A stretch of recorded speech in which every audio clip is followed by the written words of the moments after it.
Bonsoir à tous, bienvenue dans Question Directe sur ATV Guadeloupe. Notre invité ce soir, Olivier Servat, député de Guadeloupe. Bonsoir.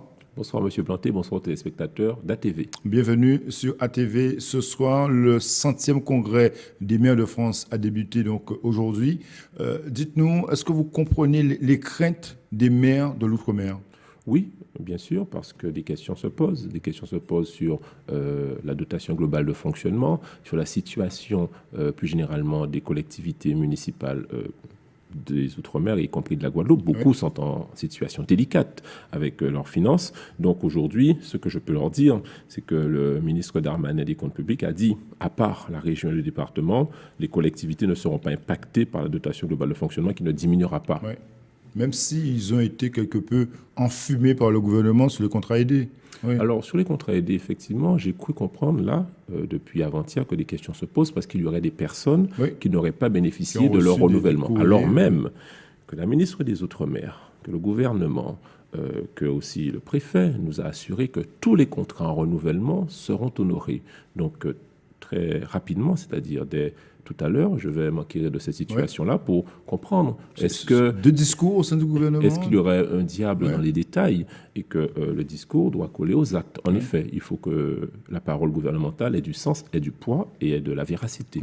Vous êtes très actif au Parlement, Olivier Servat. Beaucoup d'amendements, vous faites passer vos idées, vous essayez parfois de passer en force, même en étant dans la majorité présidentielle. Ah oui, on ne peut pas passer en force. Hein. Il faut vraiment passer en force de conviction. Et je peux vous dire qu'on a fait passer 3 amendements co-signés par beaucoup de députés. Donc, c'est un travail collectif, mais j'étais rapporteur spécial au budget. Donc, j'ai pu m'y intéresser. Quels sont ces grands combats ? Oui. Tout d'abord, le premier, vous savez, on vient de subir des cyclones très violents. Et aujourd'hui, les personnes les plus modestes n'avaient pas les possibilités de conforter leur maison sur des risques parasismiques ou paracycloniques. Eh bien, nous avons obtenu qu'on puisse utiliser la défiscalisation pour les plus pauvres, pour pouvoir, les plus démunis de nos habitants qui n'ont pas les moyens de rénover leur maison, pour ces éléments parasismiques et paracycloniques. C'est une belle innovation. Ensuite, il y avait quelque chose qui s'arrêtait si on ne faisait rien au 31 décembre 2017. Imaginons que nos grands-parents qui ont travaillé toute leur vie et qui sont à la retraite, qui touchent moins et qui ne peuvent pas rénover leur habitation principale. Eh bien là, il y a un dispositif qui leur permettait de rénover, de payer 50 € par mois pendant 5 ans et d'avoir une belle rénovation pendant 5 ans de leur habitation et de redevenir propriétaire au bout de 5 ans. C'était menacé. Eh bien, le gouvernement m'a entendu sur cela. On a pu sauvegarder ça. C'est une belle avancée pour nos plus démunis. Et enfin, pour les plus petites entreprises, il y a ce passage de la défiscalisation au crédit d'impôt. Alors, c'est vrai que je peux vous dire que là-bas, la défiscalisation a mauvaise presse. Eh bien, on l'a défendu en disant que, attention, c'est bien de passer au crédit d'impôt qui est sûrement plus puissant pour celui qui investit. Mais il faut pouvoir acquérir le bien avant d'avoir un crédit d'impôt. Et donc, on a donc gelé le passage de la défiscalisation au crédit d'impôt en attendant le résultat des assises sur lesquelles nous comptons. Donc, vous estimez que ce sont des premières victoires du député Olivier Servat ? Oui, en tant qu'amendement, oui. Et puis, je peux vous dire, pour les arracher, ça n'est pas facile. Hein. Alors, on a le sentiment, malgré tout, Olivier Servat, que vous faites cavalier seul avec les députés de Guadeloupe. Souvent, ils dénoncent, Max Mathiazin dénonce justement la politique du gouvernement et on ne vous sent pas rassemblé. Sous les vrais combats. Monsieur Planté, nous avons fait quelque chose d'extraordinaire, les 4 députés, quelque chose qui n'était jamais arrivé. On travaille ensemble sur des sujets importants. Pendant juillet et août, nous avons travaillé ensemble, nous avons rencontré ensemble des personnes. Ça n'était jamais arrivé, vous l'avez même salué. Mais après pour dénoncer la politique du gouvernement, pour réclamer des choses, on a le sentiment que vous faites bon à part. Non, par exemple, sur la question de l'eau. Je peux vous dire, juste avant de venir là, j'étais en train de discuter avec les différents ministères parce qu'on ne peut pas laisser la situation de l'eau comme elle est aujourd'hui. Et on ne peut pas laisser les intercommunalités nous faire honte. Et ne pas s'entendre entre elles. Notamment, et je le dis ici, Cap Excellence, c'est le président qui a une posture tout à fait irresponsable. La région doit prendre en main justement ce dossier à bras le corps à 100%. C'est une solution, mais il y a une première solution, c'est que nous puissions réparer les réseaux d'eau. Oui, mais ça, on répète depuis des années. Je peux vous dire. Où vous allez retrouver les 80 millions par an, justement, sur 20 ans pour réparer ces canalisations. Sur 10 ans, on doit les trouver. Et je peux vous dire qu'avec les autres députés où nous travaillons, comment ? Qui va payer ? Je vais vous dire.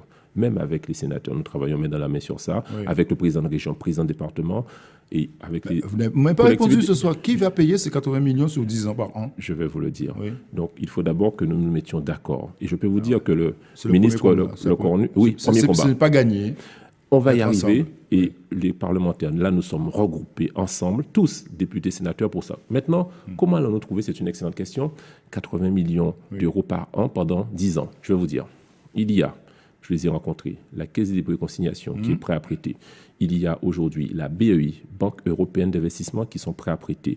Aujourd'hui, il y a la région qui est prête à pouvoir garantir des prêts. Il y a le département, il y a l'État qui veut nous aider, il y a l'Europe, il y a les intercommunalités qui aujourd'hui touchent l'eau. Donc, vous savez quelque chose, M. Planté, ce n'est pas une question d'argent, c'est une question de volonté politique. D'accord. Et je peux vous dire que là, on travaille sur ça assidûment et que dans les tout prochains mois, on doit avoir des réponses. Non. Donc, le syndicat unique donc, n'est plus d'actualité. On ne peut plus gérer ça avec une structure unique, selon vous. Parce savez- que le président de Cap Excellence, par exemple, il a clairement dit pas la peine de créer cette entité unique. Il faudra qu'il évolue sur cette question. C'est une question de responsabilité guadeloupéenne. Il est important que nous puissions réparer les réseaux d'eau. On ne peut pas faire preuve d'égoïsme politicien de l'ancien temps. Il s'agit aujourd'hui de regarder les Guadeloupéens droit dans les yeux en leur disant qu'il faut que l'eau soit réparée et les réseaux d'eau devront être réparés. Ouais.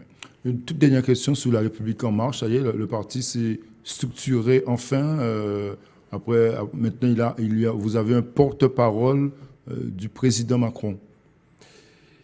Alors, oui, on a d'abord M. Castaner. Oui. Tout à fait, on a M. Castaner. Il a été élu président. Disons, il était délégué porte-parole général. du gouvernement, maintenant il est porte-parole de Macron. Ou de Mouvement en Marche, disons que c'est vrai. On ne peut pas le nier. Emmanuel Macron a créé la République en marche. Il en est le créateur, donc il a forcément une influence importante. M. Castaner est un homme qui... Donc il va falloir maintenant prouver que ce n'est pas un parti virtuel qui se crée sur Internet, juste un clic et on est adhérent. Oui, c'est vrai qu'il y a eu plus de 160 000 adhésions depuis l'élection du président. Savez-vous, en Guadeloupe, combien d'adhérents qu'il y a en marche? C'est extraordinaire. 1563. C'est énorme. Derrière leur ordinateur, ils ont fait que cliquer pour être adhérents. C'est le nouveau monde. Vous savez, c'est ainsi parce que ce sont des électeurs potentiels et des acteurs. Et Maël Diza général pour vraiment visualiser tous ces adhérents. Très juste. C'est du concret. Absolument. Maël Diza, qui est le référent, en qui j'ai toute confiance, qui est un ami mien, qui ne gâche rien. Eh bien, on va travailler sur ça avec Dominique Théophile, avec Harry Chalus, qui est membre du bureau exécutif d'En Marche, pour pouvoir structurer ce parti. Et le mini-remaniement qui s'annonce, vous êtes concerné ou pas? Je n'ai pas une information sur cela. Vous souhaitez, par exemple, évoluer, aller plus loin? Ah non, moi je suis député, je fais ma mission, je suis président de la délégation aux Outre-mer, je travaille, j'apprends, je continue à travailler pour la Guadeloupe. Merci Olivier Servat d'être venu, député de la République En Marche, député de Guadeloupe. Merci d'être venu ce soir sur ATV Guadeloupe dans Question Directe. Vous venez quand vous voulez, vous êtes ici chez vous. Merci. Bonne soirée sur ATV, la suite avec Barbara Olivier. Ne manquez pas le journal. Bonne soirée, à demain.